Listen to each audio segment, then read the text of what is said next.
সুপ্রিয় শিক্ষার্থীরা, তোমরা কেমন আছো? আশা করি এই করোনাকালীন মহামারীতে তোমরা স্বাস্থ্যবিধি মেনে সবাই বাসায় ভালো আছো। আজ আমি তোমাদের মাঝে নবম দশম শ্রেণীর শিক্ষার্থীদের জন্য ফিন্যান্স ও ব্যাংকিং নিয়ে আলোচনা করতে এসেছি। আমরা গত ক্লাসেও ফিন্যান্স ও ব্যাংকিং এর মূলধনী আয় ব্যয় প্রাক্কলনে পেব্যাক সময় কিভাবে নির্ণয় করতে হয় তা নিয়ে আলোচনা করেছি। আজকেও আমরা পেব্যাক সময় নিয়ে আলোচনা করব। আজকে আমরা যে কাজটি সমাধান করব, আমরা একটু কাজটি স্ক্রিনে দেখে নিই।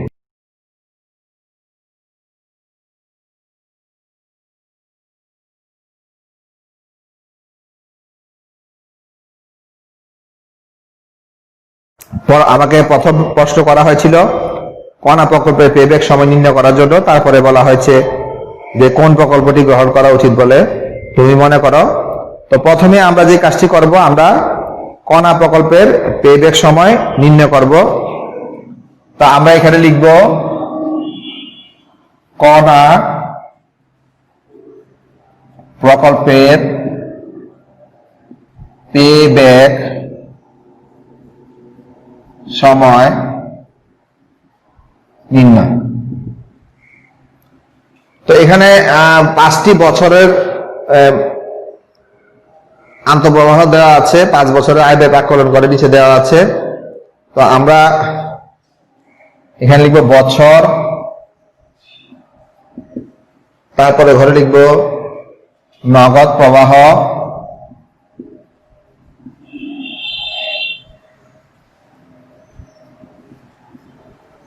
তারপরে লিখব ক্রমযোজিত নগদ প্রবাহ, ক্রমযোজিত নগদ প্রবাহ।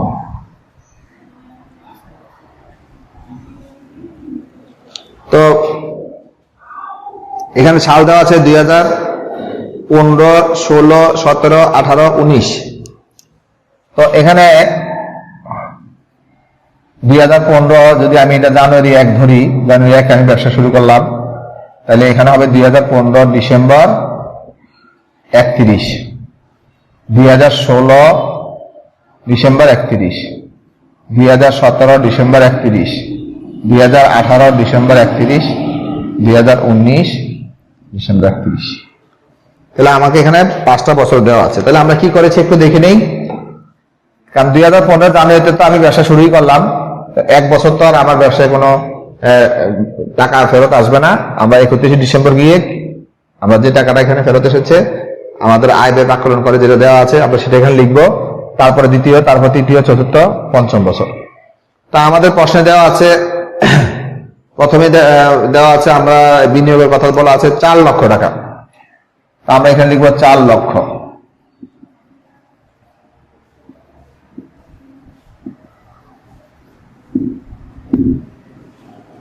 এটা আমরা ব্যবসায় বিনিয়োগ করলাম। এই 4 লক্ষের মধ্যে প্রথম বছরে আমার আসলো 1,55,000। তাহলে এখানে আমার হলো 1,55,000। দ্বিতীয় বছরে হলো তোমার 1,70,000, 1,70,000। তারপরে বছরে হলো তোমার 1 লক্ষ।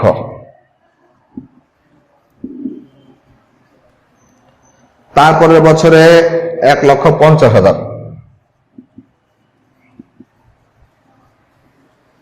তারপরে বছরে 1,65,000।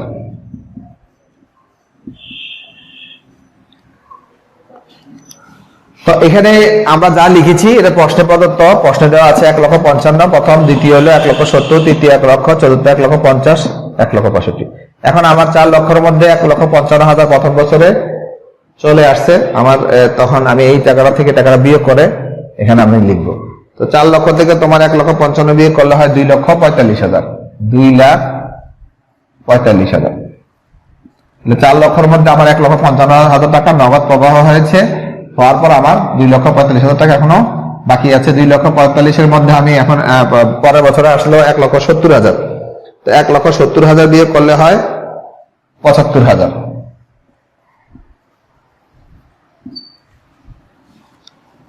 তারপরে বছরে আমার আসলো 1,00,000 তাহলে 1 লক্ষ থেকে 75 বিয়োগ করলে আমার প্লাস হয় 25,000। তারপরে বছরে আমার 1,50,000, আর তাহলে 25টা আগে আছে, হচ্ছে 1,75,000। এখন 1,75,000 আর 1,65,000 হচ্ছে আমার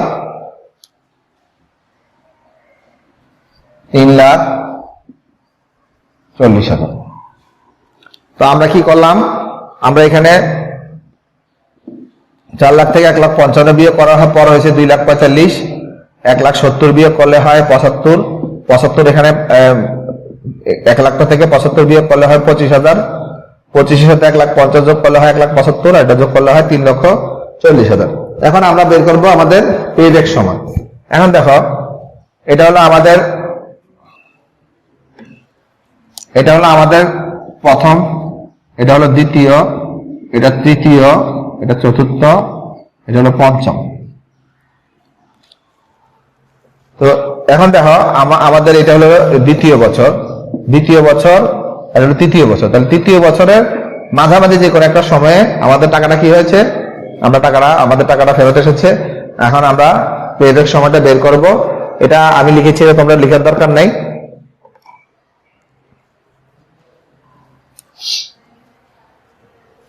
আমরা লিখব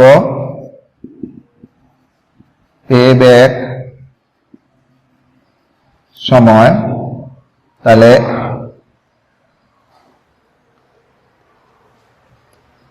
2 যোগ 75,000 বাই 1 লাখ।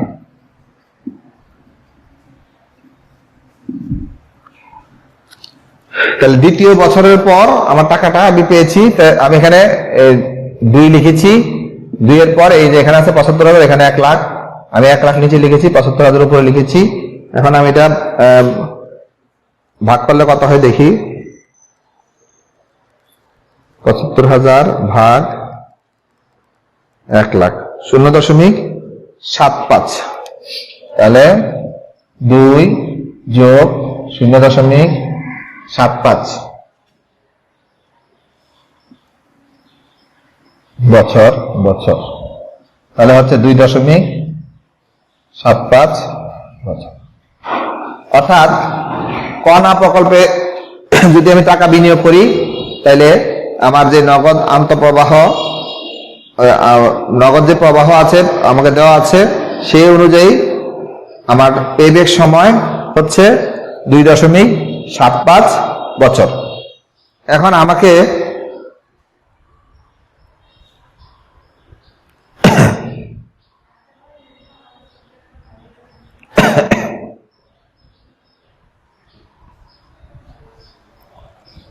আমাকে যে কাজটি করতে বলা হয়েছে, দীর্ঘমেয়াদী বিনিয়োগের জন্য কোন প্রকল্পটি গ্রহণ করা উচিত বলে তুমি মনে করো। তাহলে আমার এখানে 2টা প্রকল্পের কথা বলা আছে। আমরা কোন প্রকল্পটি গ্রহণযোগ্য সেটা বের করতে হলে আমাকে পরবর্তী প্রকল্পটিরও পেব্যাক সময় নির্ণয় করতে হবে। তারপরে আমি বলতে পারবো যে দুটির মধ্যে কোনটি গ্রহণযোগ্য। তো তোমরা আশা করি এটা তুলতে পেরেছ। আমরা এখন বিনা প্রকল্পের পেব্যাক সময় নির্ণয় করব।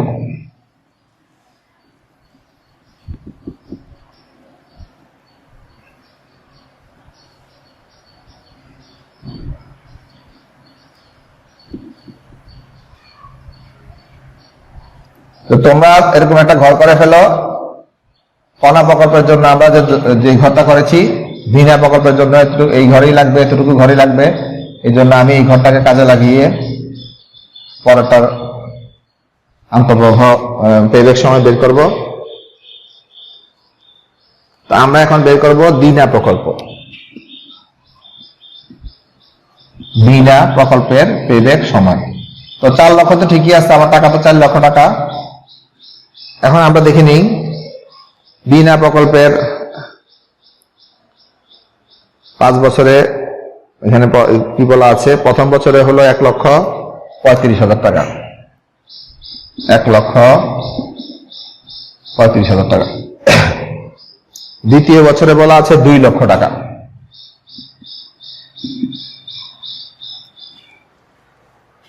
তৃতীয় বছরে বলা আছে 1,30,000 টাকা।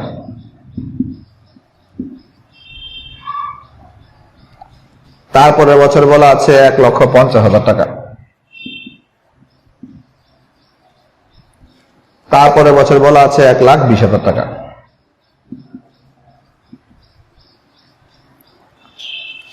তো আমরা এখন যা লিখেছি তা প্রশ্ন থেকেই লিখেছি। এখানে প্রশ্নে বলা আছে প্রথম বছরে 1,35,000, তারপরে 2 লক্ষ, তারপরে 1,30,000, তারপরে 1,50,000, তারপরে 1,20,000। তাহলে আমার টাকা ছিল 4 লক্ষ, আমার বিনিয়োগকৃত টাকার পরিমাণ হলো 4 লক্ষ টাকা। তো 4 লক্ষের মধ্যে যদি আমার 1,35,000 টাকা আমি ফেরত পাই, তাহলে হচ্ছে আমার বাকি থাকে 2,65,000 টাকা। আমরা লিখবো মাইনাস 2,65,000 টাকা। এই 2,65,000 মধ্যে এখন ফেরত আসলে 2 লাখ, তাহলে আমার থাকে মাইনাস 65,000। 65,000-এর মধ্যে আমার পরবর্তী বছরে আসলো 1,30,000। তো 1,30,000 থেকে তোমার 65 বিয়োগ করলে হয় প্লাস 65। এখন এই 65-র সাথে আমার প্লাস হবে আরো 1,50,000, তাহলে হচ্ছে আমার 2,15,000। 2,15,000 2,15,000 সাথে আমার যোগ হবে 1,20,000, তাহলে হচ্ছে 3,35,000।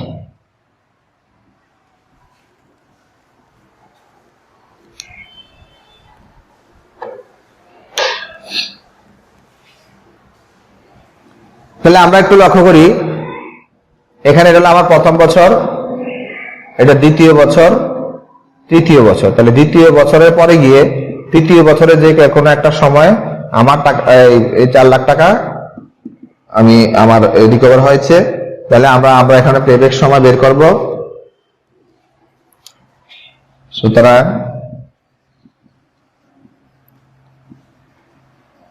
পেব্যাক সময়, তাহলে এখানে যেহেতু দ্বিতীয় বছর 2, আর এখানে হলো 1,30,000, এখানে হলো 65, যোগ নিচে লিখব 1,30,000, উপর লিখব 65,000।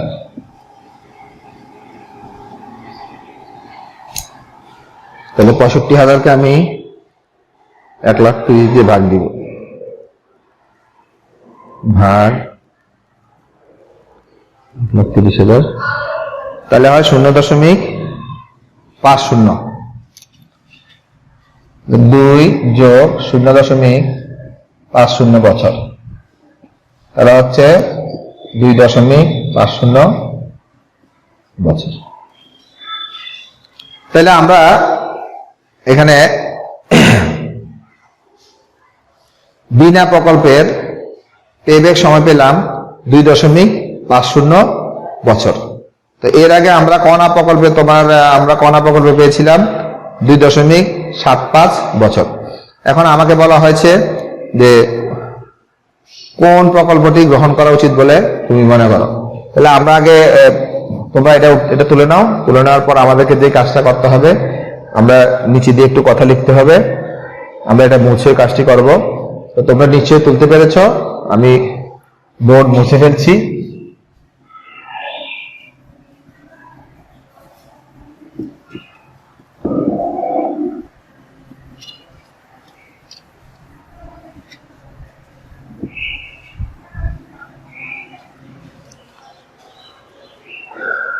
তো আমরা মুজিব ট্রেডার্সের 4 লক্ষ টাকা বিনিয়োগ করে আমরা দেখতে পাচ্ছি কণা প্রকল্প থেকে বিনিয়োগ করা কৃত অর্থ ফেরত আসতে সময় লাগে। আমরা লিখব কণা প্রকল্প থেকে বিনিয়োগকৃত অর্থ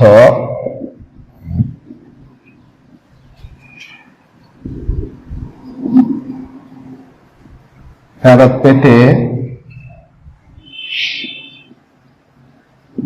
সময় লাগে। আমরা কণা প্রকল্পে পেয়েছিলাম সময় 2.75 বছর। 2.75 বছর। আর বিনা প্রকল্প থেকে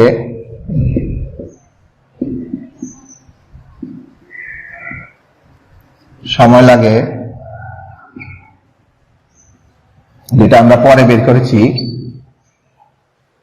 2.50 বছর।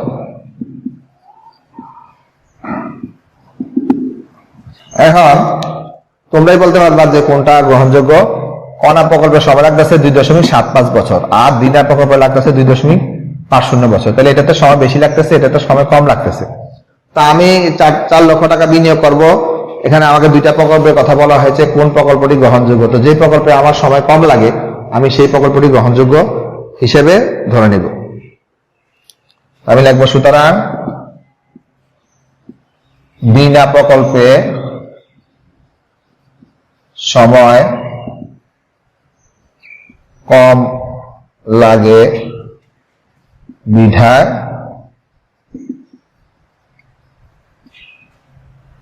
বিনা প্রকল্পটি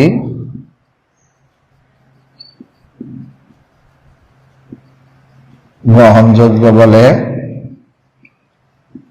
আমি মনে করি। তোমরা পেব্যাক সময় বের করার পরে নিচে দিয়ে কথাটি লিখে দিবে। আমরা কি লিখেছি? কণা প্রকল্প থেকে বিনিয়োগকৃত অর্থ ফেরত পেতে সময় লাগে 2.75 বছর, আর দিনা প্রকল্পের সময় লাগে 2.50 বছর। তো যেহেতু কণা প্রকল্পের সময় বেশি লাগে, দিনা প্রকল্পে কম লাগে, সেহেতু আমরা লিখব দিনা প্রকল্পের সময় কম লাগে বিধায় দিনা প্রকল্পটি গ্রহণযোগ্য বলে আমি মনে করি। প্রিয় শিক্ষার্থীরা, তোমরা আশা করি বুঝতে পেরেছ। এখন আমি তোমাদেরকে একটি বাড়ির কাজ দিব, তোমরা বাড়ির কাজ থেকে খাতা তুলে নাও।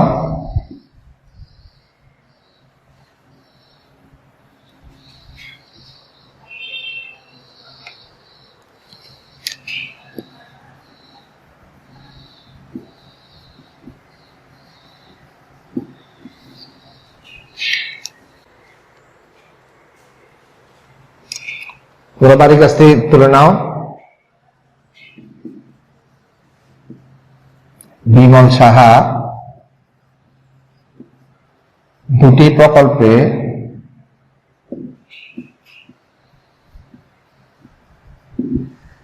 বিনিয়োগের কথা ভাবছেন।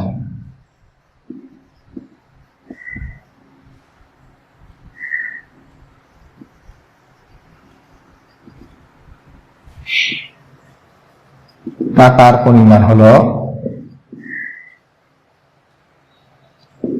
1 কোটি। যে টাকাটা তুমি বিনিয়োগ করা ভাবছেন পরিমাণ হলো 1 কোটি।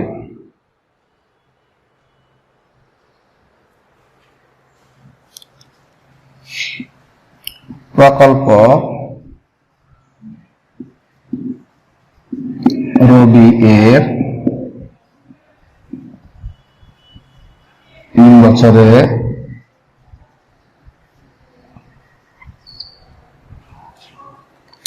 বছরে প্রাক্কলিত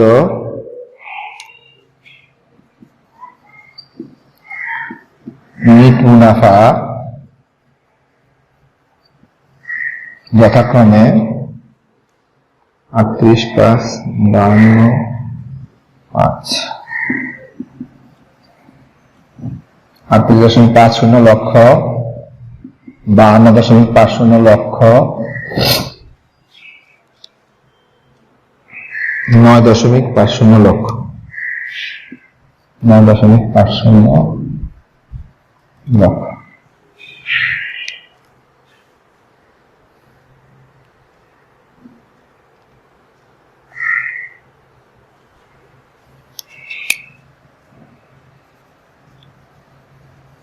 আরেকটা প্রকল্প হলো শশী।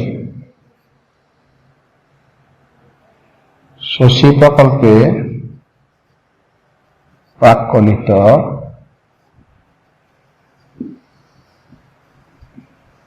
নিট মুনাফা যথাক্রমে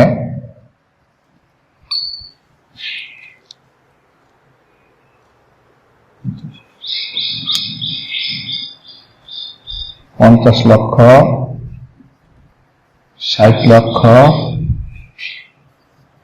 70 লক্ষ টাকা।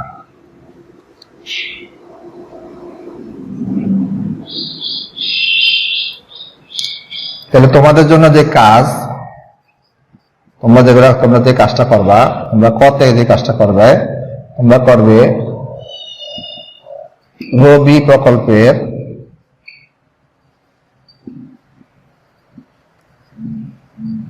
পেব্যাক সময় নির্ণয় করো। তোমরা প্রথমে রবি প্রকল্পের পেব্যাক সময় নির্ণয় করবে, তারপরে যে কাজটি করবে, কোন প্রকল্পটি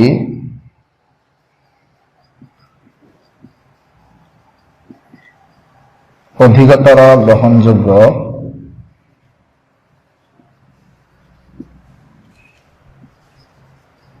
বলে তুমি মনে করো। তাহলে তোমরা বাড়ির কাছে দুটো খাতা উঠে ফেলে। এখানে দুটি প্রকল্পের কথা বলা আছে, একটা রবি প্রকল্প 3 বছরের প্রাকৃত নিট মুনাফা, আর শস্য প্রকল্পের প্রাকৃত নিট মুনাফা দেওয়া আছে। তুমি প্রথম যে কাজটি করবে, রবি প্রকল্পের পেব্যাক সময় নির্ণয় করবে। তারপরে বলা হয়েছে কোন প্রকল্পটি অধিক গ্রহণযোগ্য। তাহলে তারপরে তুমি যে কাজটি করবে, আমরা আজকে যেভাবে অঙ্ক তোমাদেরকে করেছি, তুমি শস্য প্রকল্পের পেব্যাক সময় নির্ণয় করবে। পেব্যাক সময় নির্ণয় করার পরে দুটি প্রকল্পের মধ্যে যেটা তোমার কাছে অধিক গ্রহণযোগ্য, তুমি সেটা লিখে দিবে যে এই প্রকল্পটি অধিক গ্রহণযোগ্য বলে আমি মনে করি। তো তোমরা আশা করি আজকের ক্লাসটি ভালোভাবে উপভোগ করতে পেরেছ। তোমরা দ্রুত বাড়ির কাজটি তুলে ফেলো। তো প্রিয় শিক্ষার্থীরা, আশা করি তোমরা বাড়ির কাজটি তুলতে পেরেছ।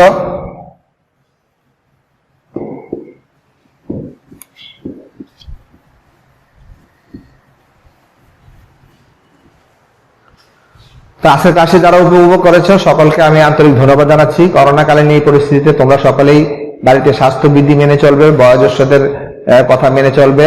আর তোমাদের সাথে অতি শীঘ্রই আমরা আমাদের সেই কোলাহল মুখর পরিবেশে বিদ্যালয়ে দেখা হবে, সেই আশাবাদ ব্যক্ত করে আজকের ক্লাস আমি এখানে সমাপ্ত ঘোষণা করছি।